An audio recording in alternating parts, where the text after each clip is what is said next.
Stories and Documentary Network. To walk the streets of Ravenna during the reign of Theodoric the Great was to witness a cultural paradox, one that reflected the heart of the Ostrogothic experiment. Marble Roman basilicas stood beside Gothic halls.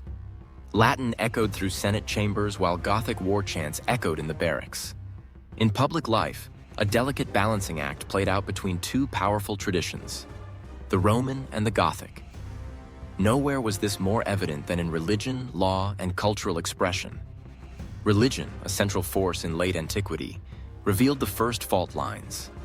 Theodoric and his Gothic nobility were Arian Christians, followers of a doctrine that had been declared heretical by the Nicene Creed in the 4th century.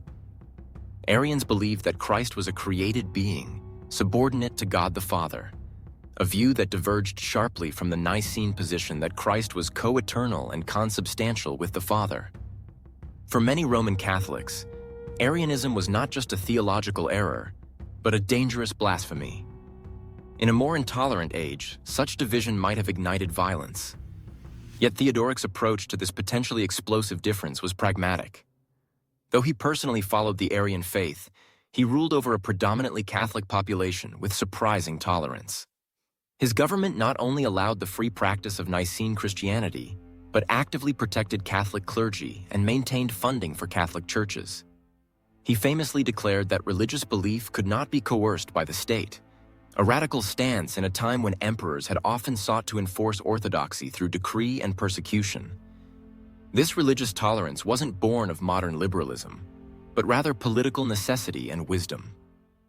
Theodoric understood that his legitimacy depended not on conversion, but on coexistence. The Catholic bishops, in turn, often supported his reign, grateful for the protection he offered in a post-imperial world still reeling from collapse. This duality extended to law and governance.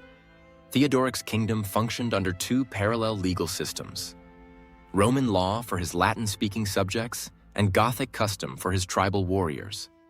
Roman law, with its refined legal codes, trained jurists, and centuries of precedent, continued to govern civil disputes, property rights, contracts, and urban life.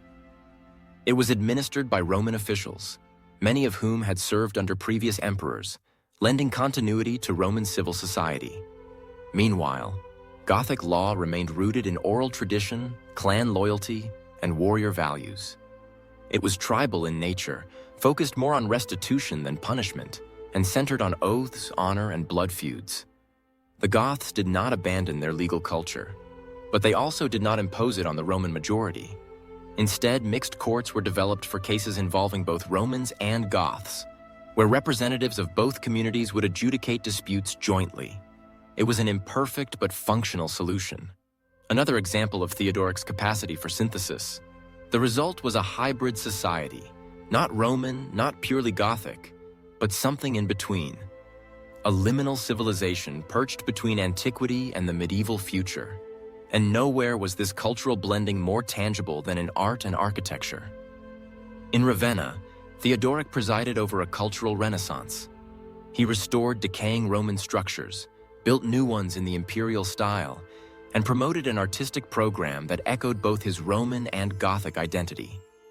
The Basilica of Sant'Apollinare Nuovo, originally built as an Arian church, featured intricate mosaics that merged classical Roman techniques with Christian iconography. Though later reconsecrated as a Catholic church, its foundations reflect Theodoric's religious and aesthetic priorities.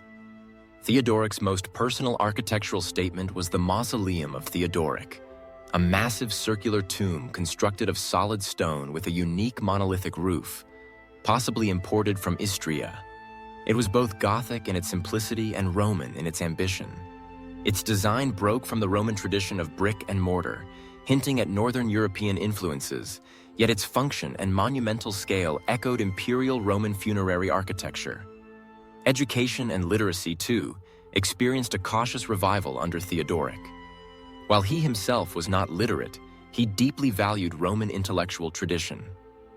His court included Boethius, the philosopher and author of the Consolation of Philosophy, and Cassiodorus, a Roman statesman who composed the Varii, a collection of Theodoric's official letters that now serve as a priceless window into Gothic administration. These men were tasked not only with civil management, but also with preserving Roman learning.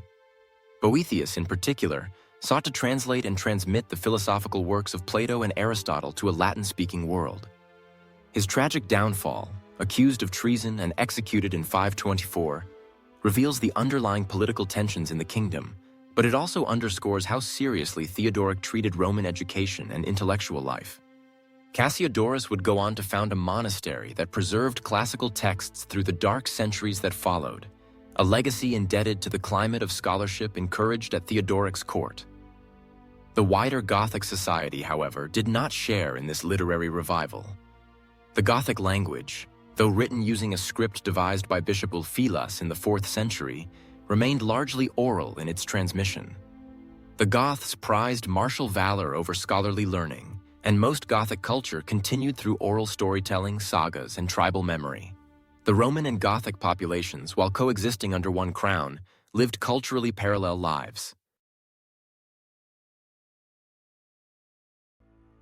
If Theodoric the Great was a masterful builder within Italy, he was no less skillful as a diplomat across the fragmented and war-torn landscape of post-Roman Europe.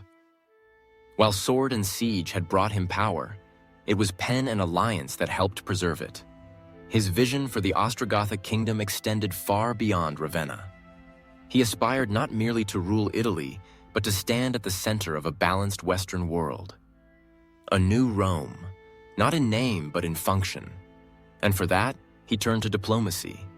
The collapse of the Western Roman Empire had left a vacuum filled by rival barbarian kingdoms: the Franks in Gaul, the Visigoths in Hispania, the Vandals in North Africa, and the Burgundians in the Rhone Valley. These kingdoms were often aggressive, expansionist, and uncertain of their boundaries. Theodoric saw them not only as potential threats, but also as potential allies. He set about crafting a web of marital alliances and diplomatic arrangements that would establish Italy as a center of stability amid the chaos. One of his most important relationships was with the Visigothic Kingdom. Theodoric's daughter Amalasuntha was married to Eutharic, a Visigoth of noble blood, while Theodoric himself served as regent for his grandson Amalaric, heir to the Visigothic throne. After the death of his son-in-law, Theodoric became the de facto ruler of the Visigoths from 511 until his death, uniting the two most powerful Gothic realms under his stewardship. For a brief moment, it seemed as if a new pan-Gothic empire might emerge, with Theodoric at its head. This consolidation, however, placed him in delicate opposition to the rising Frankish kingdom under Clovis I. Clovis, a fierce warrior king and a recent convert to Catholicism, was expanding rapidly through Gaul. Unlike the Arian Goths, Clovis was embraced by the Roman Catholic clergy and population, giving his conquests the veneer of religious legitimacy. Theodoric viewed him with suspicion, particularly after Clovis defeated the Visigoths at the Battle of Vouillé in 507, killing their king, Alaric II, and seizing much of southern Gaul. In response, Theodoric acted decisively. He marched his forces into Provence and secured Arles, protecting what remained of the Visigothic territory in Gaul. Though he did not confront the Franks directly in battle, his presence alone prevented further Frankish encroachment. He also arranged the marriage of his sister to the king of the Burgundians, further insulating his domain against Frankish expansion. Through a mix of military deterrence and dynastic marriage, Theodoric created a buffer zone that held the Franks at bay for the remainder of his life. In the south, Theodoric maintained a cautious relationship with the Vandals of North Africa. Though they too were Arians, they had a history of violent persecution of Catholics and had sacked Rome in 455. Recognizing the strategic importance of Vandal control over Mediterranean shipping lanes, Theodoric sought to moderate their behavior rather than provoke confrontation. His diplomacy led to improved relations and safer trade routes between Italy and Africa, essential for Rome's grain supply and Italy's economy. Eastward, Theodoric's most complex and delicate relationship was with the Eastern Roman Empire in Constantinople. While nominally a vassal of the emperor, Theodoric ruled Italy as an independent sovereign in all but title. He maintained a respectful tone in correspondence and continued to acknowledge the emperor's supremacy in public decrees, but he refused to submit to imperial control. For much of his reign, this uneasy arrangement held, especially while Emperor Anastasius I was on the throne. Anastasius, himself occupied with wars in the east and religious turmoil, had little interest in provoking a direct conflict with the powerful Gothic king of Italy. Theodoric reinforced this fragile peace with diplomatic gestures. He sent envoys to Constantinople, paid honors to imperial officials, and styled himself not as an emperor, but as the guardian of Roman tradition. His intent was clear. He wanted legitimacy, not confrontation. Yet beneath the surface, both sides understood that this détente was one of necessity, not trust. Diplomacy was not only about politics and borders, it was also about commerce and prosperity. Theodoric revitalized trade networks that had withered in the post-Roman breakdown. Under his reign, the Adriatic and Tyrrhenian ports flourished once more. Goods flowed in from the east, silks, spices, and fine glass, while Italy exported grain, wine, and luxury goods. Roman roads were repaired, merchant caravans moved freely, and urban markets revived. Ravenna and Rome became centers of commerce as well as politics. Theodoric imposed fair trade policies that benefited both Roman and Gothic merchants. He established price regulations to prevent hoarding and speculation, protected trade routes from banditry, and reduced taxes on merchants to stimulate the economy. His efforts led to a period of economic stability rare in early medieval Europe. Cities that had once teetered on the brink of ruin began to recover. Rural estates were revived, and the aristocracy regained some of its traditional economic strength. These policies served more than economic ends. They helped forge a sense of shared prosperity between the Gothic and Roman populations. The Romans may have remained wary of their Arian rulers, but under Theodoric's policies, many found new opportunities for stability and even wealth. Meanwhile, the Gothic elite, who had once lived as warrior nomads, were slowly adapting to the responsibilities of landholding and governance. Theodoric's foreign policy, then, was not just reactive or defensive. It was visionary. He understood that to hold Italy securely, he needed not only walls and swords, but treaties, marriages, and trade routes. His ambition was to create a post-imperial order, one where Roman culture endured under Gothic rule, where peace could flourish between kingdoms, and where his court in Ravenna could serve as the gravitational center of a civilized Western world. Theodoric the Great had ruled Italy for more than 3 decades with wisdom, diplomacy, and a rare sense of balance between his Gothic heritage and Roman legacy. Yet the very system he built, brilliantly pragmatic and delicately poised, depended almost entirely on his own authority. When he died in 526 CE, there was no institution strong enough to carry his vision forward, and no successor capable of commanding the same respect from both Goths and Romans. The cracks, long concealed under Theodoric's leadership, quickly began to widen. Within a generation, the Ostrogothic Kingdom would collapse into chaos, undone by internal strife and fatal miscalculations in the face of Eastern Roman ambition. Theodoric's chosen heir was his 10-year-old grandson Athalaric, the son of Theodoric's daughter Amalasuntha. As the boy was too young to rule, Amalasuntha assumed the regency. Educated, intelligent, and steeped in Roman traditions, she envisioned continuing her father's policies of tolerance and Romanization. But as a woman ruling a Gothic warrior society, and one who favored Roman advisors and customs, she quickly found herself at odds with the Gothic nobility. Determined to raise Athalaric as a Roman prince, refined, literate, diplomatic, Amalasuntha appointed Roman tutors and emphasized classical education. This infuriated the Gothic elite, who feared that their future king would grow soft, unfit to lead warriors, and too closely aligned with the Roman aristocracy. Pressured by her Gothic counselors, Amalasuntha reluctantly allowed Athalaric to be exposed to more masculine influences, drinking, hunting, and martial pursuits. But the damage was already done. The boy's health, already fragile, deteriorated under the strain of excess, and in 534, at the age of just 18, Athalaric died, leaving Amalasuntha politically isolated. Faced with a growing threat from Gothic nobles who viewed her rule as illegitimate, Amalasuntha made a fateful decision. She sought the protection of Emperor Justinian I of the Eastern Roman Byzantine Empire.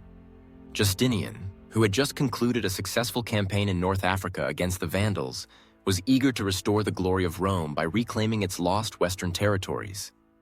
Amalasuntha's appeal gave him the perfect pretext for intervention in Italy. But before he could act, events took a darker turn. Amalasuntha, in an attempt to secure her position, had appointed her cousin Theodahad, a man with dubious loyalties, as co-ruler. It was a calculated gamble meant to pacify the Gothic aristocracy. Instead, Theodahad betrayed her. In 535, Amalasuntha was imprisoned and then murdered, likely at the behest of Gothic nobles who resented her Roman leanings and feared her alliance with Constantinople. Her death sent shockwaves through the Mediterranean. To Justinian, it was not just a political tragedy. It was an act of war. Citing the murder of a pro-Roman ally and the collapse of legal order in Italy, he ordered his general Belisarius to invade. Thus began the Gothic War, 535 to 554 CE, a brutal and drawn-out conflict that would devastate Italy and mark the final unraveling of the Ostrogothic Kingdom. At the onset, Belisarius moved swiftly. With a small but disciplined force of Eastern Roman troops, many of them mercenaries, he captured Sicily in 535 and entered the Italian peninsula through the south. In 536, he advanced north and took Naples after a protracted siege. Soon after, he entered Rome, largely unopposed, as the Gothic leadership faltered under Theodahad's ineffectual rule. The Goths, enraged by Theodahad's cowardice, deposed and executed him, replacing him with a more capable leader, Vitiges. Vitiges managed to rally the Gothic forces and besieged Rome in 537-538, but Belisarius, though outnumbered, held firm. His brilliant defensive tactics, strategic use of the city's ancient walls, and control of the Tiber River supply routes ensured the survival of Roman forces within the city. Yet this was no swift conquest. The war dragged on for nearly 2 decades, plunging the peninsula into chaos. Cities changed hands repeatedly. Roads, aqueducts, and farms were destroyed. Entire communities were displaced. The once thriving Ostrogothic administration disintegrated, and the people of Italy, Gothic and Roman alike, suffered the consequences of a war that neither side could decisively win for many years. After Vitiges' capture and deportation to Constantinople, the Goths rallied again under a new leader, Totila, a charismatic and capable commander who reignited the war with surprising success. Between 541 and 552, Totila recaptured much of Italy, retook Rome more than once, and even launched reforms aimed at winning over the Roman population. He sought to present himself not as a barbarian invader, but as a just ruler in the Roman mold. However, Totila's victories were short-lived. Justinian, determined to complete his campaign, dispatched a larger army under the general Narses, a eunuch and bureaucrat with a brilliant strategic mind. In 552, Narses decisively defeated Totila at the Battle of Taginai, where Totila was killed. The last Ostrogothic king, Taia, made one final stand at the Battle of Mons Lactarius in 553, but he too fell. The Gothic cause collapsed entirely, and the Eastern Roman Empire formally annexed Italy. By 554 CE, with the Pragmatic Sanction, Justinian proclaimed the restoration of imperial rule in the West. Yet the cost was enormous.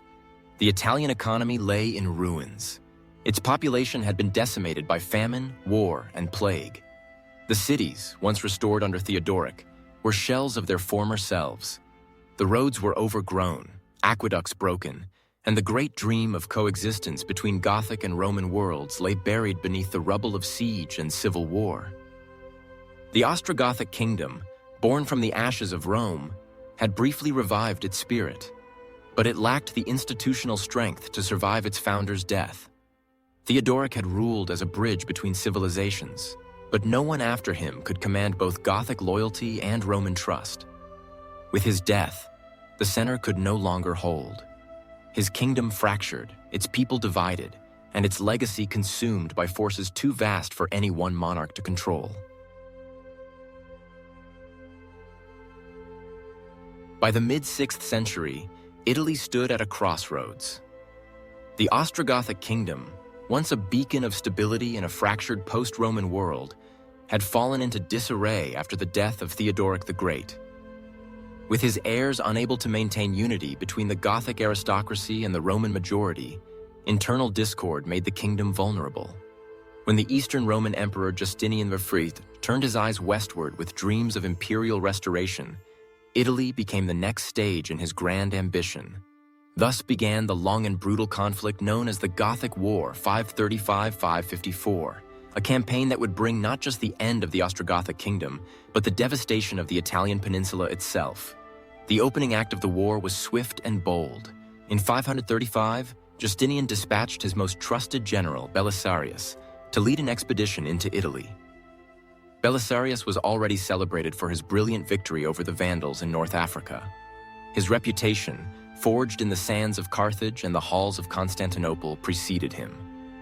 His force was modest, perhaps no more than 8,000 to 10,000 men, but it was elite, well-disciplined, and under brilliant command. Belisarius first landed in Sicily, which was taken with little resistance. The island had long been a critical supply base for the Mediterranean, and its capture was both symbolic and strategic. From there, he advanced into the southern Italian mainland. In 536, he laid siege to Naples, a fiercely contested city that resisted bravely but fell after Belisarius breached its aqueduct system and entered through the water tunnels. The fall of Naples sent shockwaves through the Gothic leadership, and soon after, Belisarius marched into Rome, which opened its gates without resistance. The Gothic king at the time, Theodahad, had proven indecisive and weak. His failure to rally the Gothic army in defense of Italy led to his deposition and replacement by Vitiges, a seasoned warrior who understood the gravity of the threat.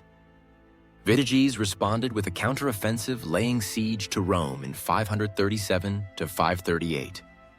What followed was one of the most dramatic military standoffs of the ancient world.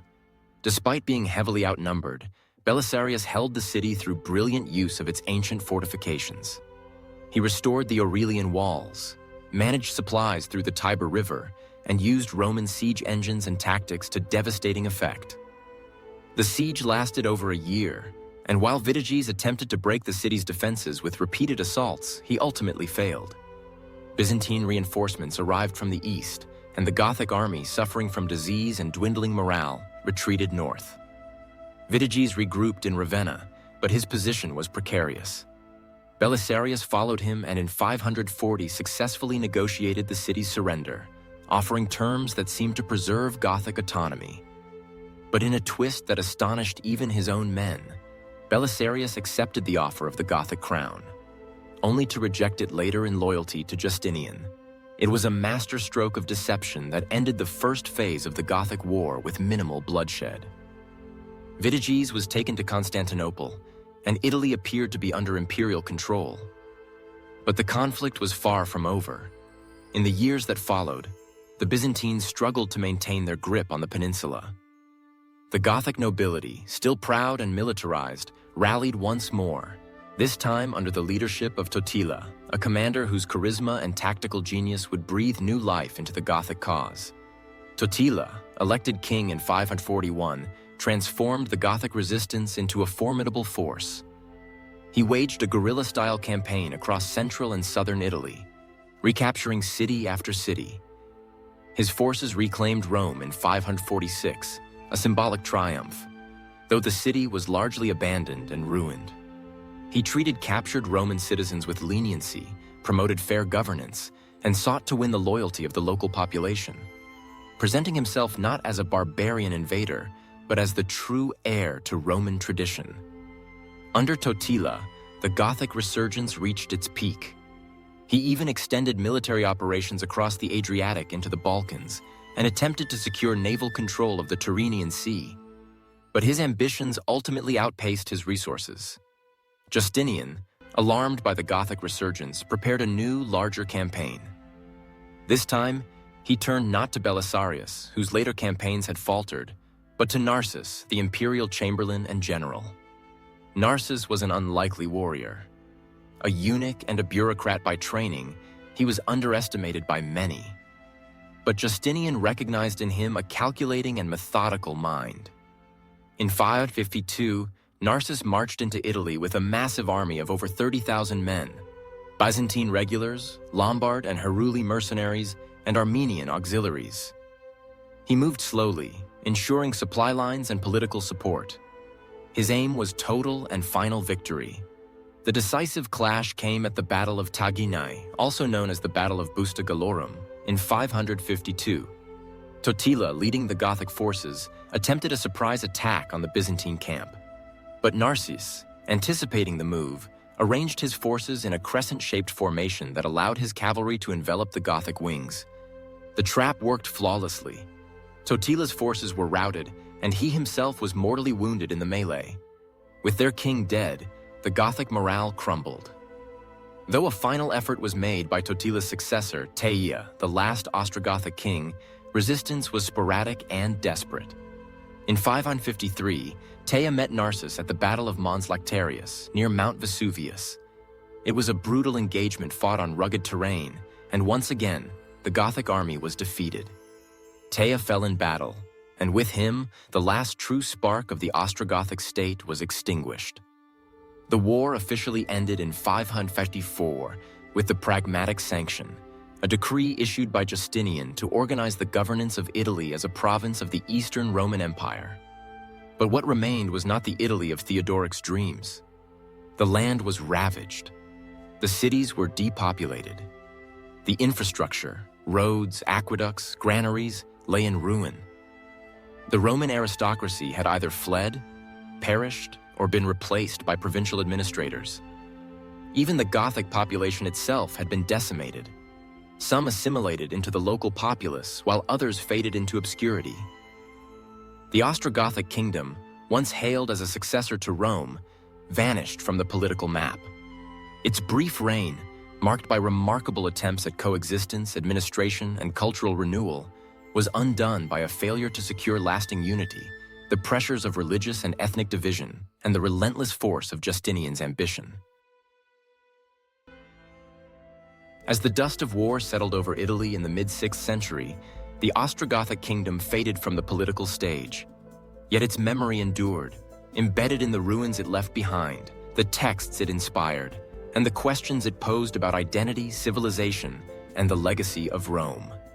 For all its brevity, the Ostrogothic reign marked a crucial moment in the transformation of Europe, a hinge between the ancient and medieval worlds. In cultural terms, the Ostrogoths made a deliberate effort not to erase Roman civilization, but to preserve and reframe it. Nowhere is this clearer than in the art and architecture of Ravenna, their capital. While many of the most stunning mosaics and churches of the city are today credited to the Byzantine period, they were built upon the foundation laid by Theodoric's court. The Mausoleum of Theodoric, with its massive single-stone dome and austere design, is both a declaration of Gothic engineering and a visible assertion of their presence as legitimate rulers of Italy. Similarly, buildings like the Arian baptistery represent an alternative Christian tradition that was distinct from, but not hostile to, Rome's dominant orthodoxy. Through these monuments, the Ostrogoths contributed to the continuity of classical urban life at a time when such continuity was increasingly rare. Unlike in Gaul or Britain, where Roman cities decayed or vanished under Germanic rule, the Ostrogothic administration in Italy strove to maintain urban infrastructure. Roads were repaired, aqueducts maintained, and public buildings restored. The rule of law, rooted in Roman jurisprudence, was not cast aside, but rather upheld through the parallel operation of Roman civil codes for Romans and Gothic law for the Ostrogoths. Perhaps most notably, the Ostrogoths demonstrated that post-Roman rulers could adopt and adapt imperial governance without fully assimilating or conquering the cultures they inherited. Theodoric's court employed Roman senators, preserved Latin as the language of administration, and respected long-standing civic institutions. This balancing act was not always smooth, and it ultimately collapsed without his guiding hand. But it laid an early model for the kind of hybrid rule that would later characterize much of medieval Europe. Their legacy also lived on in the literature and legends of the Middle Ages. Theodoric the Great, known as Dietrich von Bern in Germanic epic tradition, became a semi-mythic figure, part historical king, part cultural hero. Stories of his bravery, his battles, and his tragic end circulated in Germanic sagas, Italian chronicles, and even Norse mythology, where his memory was transformed but never forgotten. In this way, the Ostrogoths entered the broader mythos of the European Middle Ages, standing alongside Arthurian knights and Frankish kings as symbols of a vanished but still potent past. Modern historians have increasingly come to appreciate the Ostrogothic Kingdom not as a mere footnote between Rome and Byzantium, but as a serious attempt at statecraft and cultural fusion. Its brief success raises poignant questions. Could a barbarian kingdom have truly revived the Roman West? Was there ever a path forward that united Germanic military might with Roman intellectual and civic heritage? The answers are ambiguous, but the effort itself remains a milestone in the post-imperial transformation of Europe. Even the Eastern Roman Empire, which so forcefully dismantled the Gothic state, could not entirely ignore what had been achieved. The long and destructive Gothic War left Italy shattered and weakened, and the Byzantines never truly restored it to prosperity. In hindsight, some scholars have argued that had Theodoric's successors found a way to maintain his model of shared governance, the peninsula might have avoided the turmoil that followed. In the centuries after their fall, the Ostrogoths vanished as a distinct people. Some were absorbed into the rural population of Italy. Others disappeared during the later Lombard invasions. Yet their story endured, not only through stone and text, but through the very concept of continuity in the face of collapse. In their attempt to inherit Rome while remaining Gothic, the Ostrogoths posed a vision of a post-Roman identity that was complex, layered, and inclusive. In the end, the Ostrogothic Kingdom stands as both an epitaph and an echo. An epitaph for the Western Roman Empire, whose institutions they preserved even in decline, and an echo of Rome's lingering power to inspire. Their failure was dramatic, but their vision was bold. And for a fleeting moment in the shadows of empire, the Ostrogoths dared to be both heirs and authors of a new historical chapter.